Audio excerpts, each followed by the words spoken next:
waxaana wanaagsan daawadayaal waxaad ku soo dhawaataan barnaamijyadeedka duhur ee Raja Cable Sports oo aad maanta ka daawataan Raja markii laga reebo maalinimada Jimcaha qodobadaad maanta ku daawan doontaan hadduu Ibrahim ka noqdo waxaa ka mid noqon doono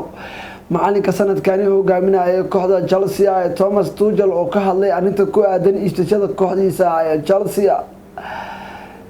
Roberto Lewandowski oo la shaaciyay mid ka mid ah naadiyaasha ugu quwadda weyn ee qaaradda Yurub oo ku biiri doono haddaba waa kuma naadigaasi barnaamijkeena ayaad ku daawan doontaan qodobada kale aad daawan doontaan waxaa ka mid noqon doono mid ka mid ah xidigaha kooxda Arsenal oo ugu muhiimsan oo iminka la xiriirinayo ku biiritaanka kooxda Barcelona ee ka dhisan cariga dalkaasi Spain kama marna kulamadii xalay laga ciyaaray tartanka ugu facaweyn ee FA Cup-ka iyo Kobe Italy kooxda Juventus oo guul gaartay qodobadaasi qodobadina ku soo kordha ayaa daawan doontaan diyaarinayso jeedinba waa aniga Cabdiqani Taray dhinacay farsamadii kaamiradan waxa iga saacidey saaxiibkii Umar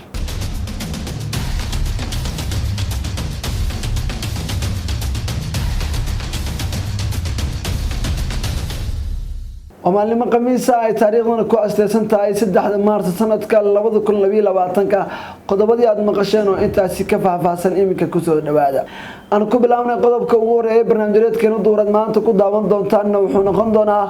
معانيك كوحدة جلسي توماس توجل ayaa ka hadlay arinta ku aadan iibsashada kooxda Chelsea qodobareedkan waxa inta nagu soo dheereenay wariyana Xasan Cabdullaahi Waasugi hogaamiyaha Chelsea ninka reer Germany ee Thomas Tuchel ayaa qirtay inuu sana bilaabi karin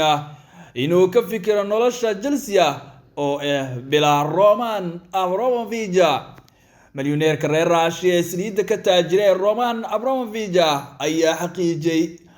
inuu go'aansaday iibinta Chelsea maalqabeenka reer Russia ayaa Chelsea maamuliyay tan iyo 2003 Roman Abramovich ayaa cadaadis weyn waxa uu kala kulmay dawladda UK kadib duulaanka dalkiisa Russia ee ku qaadeen Ukraine konton iyo 5 sano jirka reer Russia ayaana go'aansaday in kooxdani Chelsea milkiyadeeda oo iska wareejiyo iyadoo Chelsea haatan Roman Abramovich oo suuqa u dhigay hogaamiyaha reer Germany Thomas Tuchel ayaa wax laga weydiiyay saameynta Roman ee Chelsea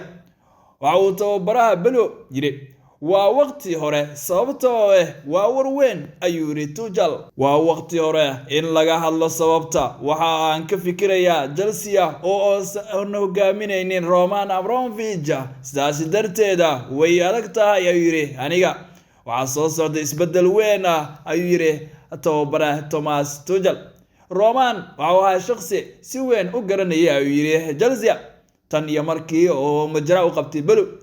waxaa la og yahay in wax weyn oo ka bedelay naadiga galbeedka London ka dhisan isagoo ka dhigay yiri koox laga cabsado Roman Abramovich waxaana sugaysa wado weyn oo adag ayuu yiri waan eegi doonaa waxa dhaca ayuu hadalkiisa ku soo xiray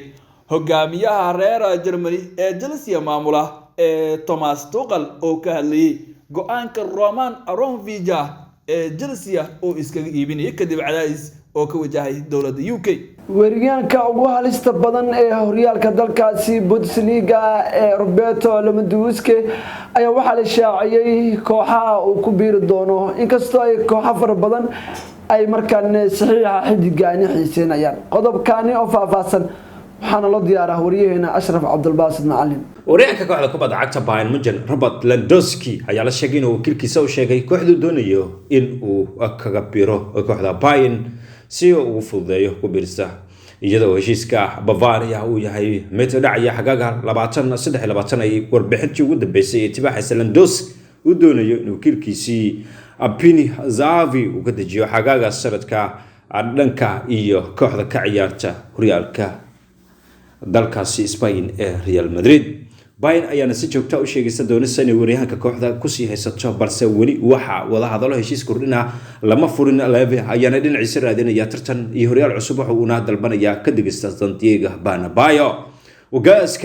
إس يعني شغل لاندوسكي وسن مهمة كوبادة سنين إن هشيس كورنتا باين وإلى حاجة هراء وجهن شبي كهذا إيد وكجا تجدونه كور إنش أنا لجارن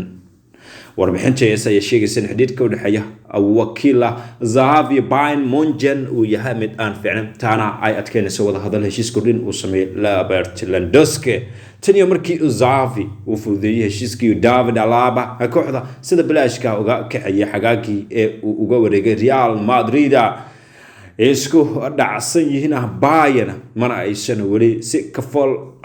wada hadal Bayern ayaa sidoo kale waxay tahay in ay ka warwarto heshiisyada xidigaheeda waaweyn ee ay ka mid yihiin Manuel Neuer iyo Thomas Müller oo silmida Robert Lewandowski heshiisyadoodu ay ku egyihiin 23 xidiga ugu muhiimsan ee kooxda AS Monaco ee dhinaca qadka dhexe ugu ciyaara kooxdaasi ayaa waxa la xiriirinayaa kubiritaanka kooxda hogaamiye macallin Xavi Hernandez ee Barcelona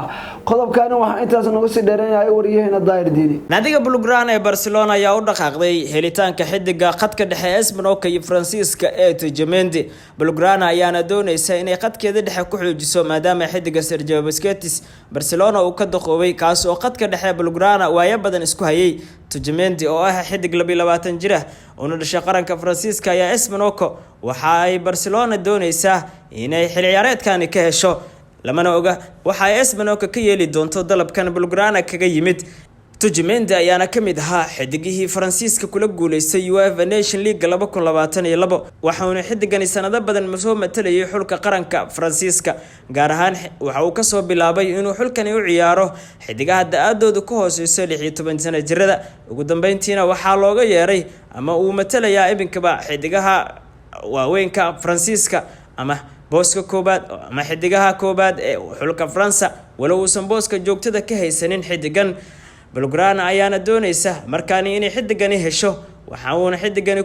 ku jira xidiga badan oo Barcelona ay ka doonayso suuqa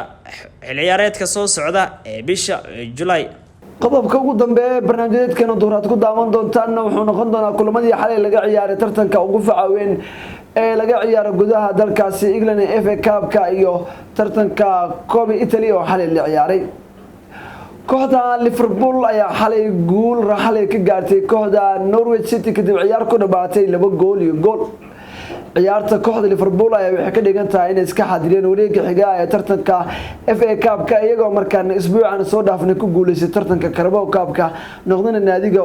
ugu guulaha badan ee ku guuleystay tartankani Liverpool xalay waxay gaartay tartanka ama waxay xalay gaartay kulankoodii ugu horeeyay ee tartanka FA Cup-ka guul kadib markii 2 gool iyo gool ay ugu badiyeen dhinaca kooxda Norwich City Minamino ayaa guusha u saalay kooxda hogaamiye macallin Jordan Klopp halka kooxda Chelsea aan isbuucan soo dhaafnay laga qaaday tartanka Carabao Cup-ka ay 3 gool iyo 2 ay ugu badiyeen dhinaca kooxda Luton ciyaartani oo ku bilowday dardar xoogan ayaa ciyaarta qaybtii hore waxa lagu galnay 2 gool iyo waxba ay ku hogaaminayso kooxda Chelsea balse markii dib isku soo laabtay kooxda Luton ayaa waxay sameysay isku dayo cajiib ah ay u imaan karaan goolaha lagu leeyahay ama ay soo barajaan balse waqti lagu talgalay ciyaarta ay wax ku dhamaatay 3 gool iyo 2 Juventus xalay waxay gool iyo waxba ugu badeen dhinaca tartanka Coppa Italy kooxda Fiorentina ciyaartani oo markaan ay kulankoodii ugu horeeyay ciyaaraan labadan kooxood Coppa Italy ayaa ciyaartu waxay ku dhamaatay gool iyo waxba kooxda Juventus ayaa waxay kulankoodii ugu horeeyay tartankani ay qaateen 3 dhibcood muhiim ah iyagoo kulanka labaad ee markaan labadan naadi iswajii doonaan isla 26 Maarso ee bishaan ku guud jirnay iyagoo markaas lagu ciyaari doono garoonka ay ku ciyaarto kooxda Juventus Liverpool iyo Chelsea ayaa dhamaantood xalay guulooda gaaray tartamada ciyaarayeen Chelsea Liverpool waxay ciyaareen FA Cup-ka halka Juventus ay ciyaartay tartanka Coppa Italy ee Fiorentina ay gool iyo waxba ay ugu badisay guud ahaan daawadayaal qodobkaasi ayaa ugu dambeeyay barnaamijkeena duuraad maanta ka daawanaysa Raja Cable Sports anigoo Cabdiqani Tarayaan ii daadiinay kaamirada farsamadana Umar ayaa iga saaciday inta barnaamij sida la ayna kulmi doono sida ayuu nabadiino waa bahda Raja Cable isku duuban leh nabadgelyo